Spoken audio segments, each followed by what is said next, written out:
Hello friends, welcome back to my channel Pallavi's kitchen and blogs. ఈరోజు ఎన్నో health benefits ఉన్న మునగాకు కారపొడి చేస్తున్నాను. ఈ మునగాకు పొడిని వేడి వేడి అన్నంలో ఒక స్పూన్ వేసుకొని కొంచెం నెయ్యి వేసుకొని తింటే టేస్ట్ చాలా బాగుంటుంది. అలాగే ఈ మునగాకు పొడి ఇడ్లీ దోశకు కూడా చాలా బాగుంటుంది. ఈ వీడియో లాస్ట్లో మునగాకు వల్ల ఎన్ని హెల్త్ బెనిఫిట్స్ ఉన్నాయో కూడా చెప్తాను. మునగాకు పొడి కోసం ఇలా ఎక్కువగానే మునగాకును తీసుకోవాలి. ఈ మునగాకు మార్కెట్లో దొరకదు. ఈ మునగాకును మా ఇంటి దగ్గర తెలిసిన వాళ్ళకు చెట్టు ఉంటే వాళ్ళు తెంపి ఇచ్చారు. మునగాకును కాడలతో సహా 2-3 సార్లు బాగా కడిగి ఒక బట్ట మీద వేసి తడి మొత్తం పోయే వరకు ఉండనివ్వాలి. మునగాకులో తడి మొత్తం పోయిన తర్వాత ఇలా మునగాకును మొత్తం తెంపి పెట్టుకోవాలి. మునగాకును గుప్పిట్లో పట్టుకుంటే 4 పెద్ద గుప్పిళ్ళంతా మునగాకైతే వచ్చింది. ఆకులో తడి అస్సలు ఉండకూడదు. అలా అయితేనే మునగాకు పొడి చాలా రోజులు నిల్వ ఉంటుంది. స్టవ్ మీద ఒక కడాయి పెట్టుకొని 1 టీ స్పూన్ ఆయిల్ వేసుకోవాలి. ఆయిల్ హీట్ అయిన తర్వాత 1 టేబుల్ స్పూన్ పల్లీలు, 2 టేబుల్ స్పూన్స్ శనగపప్పు వేసుకోవాలి. 1/2 టేబుల్ స్పూన్ మినపప్పు కూడా వేసుకొని పప్పులను కొంచెం ఫ్రై అవ్వనివ్వాలి. పప్పులు కొంచెం ఫ్రై అయిన తర్వాత 2 టేబుల్ స్పూన్ల ధనియాలు వేసుకోవాలి. అలాగే 1 టీ స్పూన్ జీలకర్ర వేసుకొని అన్నీ బాగా ఫ్రై చేసుకోవాలి.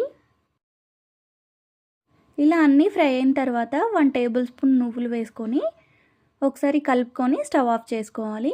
కడాయి వేడికే నువ్వులు ఫ్రై అవుతాయి. ఇలా అన్నీ ఫ్రై చేసుకున్న తర్వాత ఒక మిక్సీ జార్లో వేసుకొని చల్లారనివ్వాలి. ఇదే కడాయిలో 1/2 టీ స్పూన్ ఆయిల్ వేసుకొని 17-18 ఎండుమిరపకాయలను తీసుకొని ఫ్రై చేసుకోవాలి. ఎండుమిర్చిని ఎక్కువగా ఫ్రై చేసుకొని అవసరం లేదు, కొంచెం ఫ్రై అయితే సరిపోతుంది. ఇలా కొంచెం ఫ్రై అయిన తర్వాత చిన్న నిమ్మకాయ సైజ్ అంతా చింతపండుని తీసుకొని ఇందులో వేసుకోవాలి. చింతపండుని కూడా 1 మినిట్ ఫ్రై చేసుకొని స్టవ్ ఆఫ్ చేసుకోవాలి. ఇలా ఫ్రై చేసుకున్న చింతపండు ఎండుమిర్చిని కూడా మిక్సీ జార్లో వేసుకోవాలి.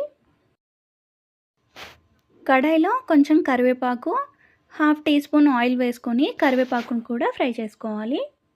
కరివేపాకు క్రిస్పీగా అయ్యేంత వరకు ఫ్రై చేసుకోవాలి. కరివేపాకు ఇలా ఫ్రై చేసుకున్న తర్వాత మిక్సీ జార్లో వేసుకోవాలి.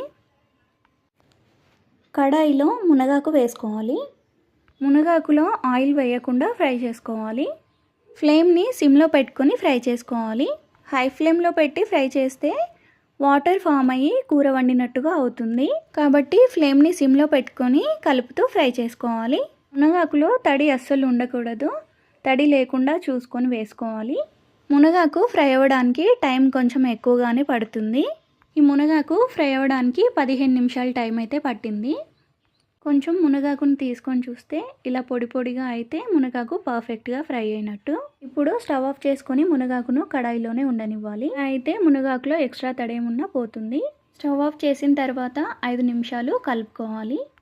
మిక్సీ జార్లో ఫ్రై చేసుకున్న పప్పులు, ఎండుమిర్చి, చింతపండు వేసుకున్నాం కదా, ఇవి చల్లారిన తర్వాత రుచికి తగినంత దొడ్డుప్పును వేసుకోవాలి. దొడ్డుప్పు లేకపోతే సన్నుప్పు కూడా వేసుకోవచ్చు. ఇప్పుడు మూత పెట్టుకొని ఒకసారి మిక్సీ పట్టుకోవాలి. మరీ మెత్తని పౌడర్లా కాకుండా బరకగా మిక్సీ పట్టుకోవాలి. ఇందులో ఫ్రై చేసుకున్న కరివేపాకు, ఫ్రై చేసుకున్న మునగాకు కూడా వేసుకోవాలి. అలాగే 15 వరకు పొట్టు తీసేసిన వెల్లుల్లిపాయలు వేసుకొని మూత పెట్టుకొని ఒకసారి మిక్సీ పట్టుకోవాలి. ఈ పొడిని మరీ మెత్తగా కాకుండా ఇలా కొంచెం బరకగా మిక్సీ పట్టుకుంటేనే టేస్ట్ బాగుంటుంది. చూడండి, ఇలా మిక్సీ పట్టుకోవాలి. కరివేపాకు పొడైనా మునగాకు పొడైనా ఇలా కొంచెం బరకగా మిక్సీ పట్టుకుంటేనే టేస్ట్ అనేది చాలా బాగుంటుంది. కరివేపాకు పొడిని ఆల్రెడీ నేను చేశాను, ఆ లింక్ డిస్క్రిప్షన్లో ఇస్తాను, చూడండి. అంతే, టేస్టీ మునగాకు కారపొడి రెడీ.